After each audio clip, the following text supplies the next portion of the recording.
Iron, brothers and sisters. Gulay na may iron, spinach o malunggay. 2. Kali, pitsay. Broccoli at beet greens, okra.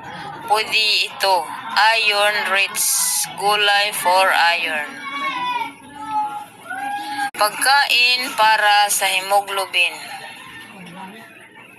Karni, ito yung mga karni, baka, manok, isda, pwede yan para sa hemoglobin.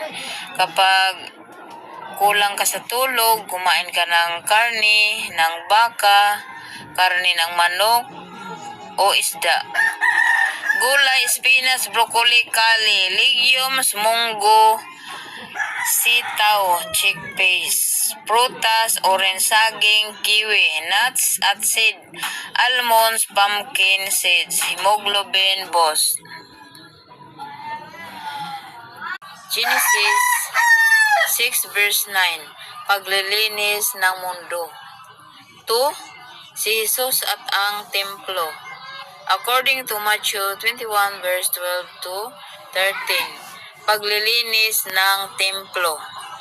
3. The Lord will cleanse.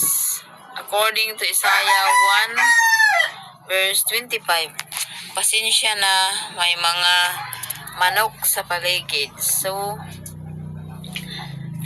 this is purification.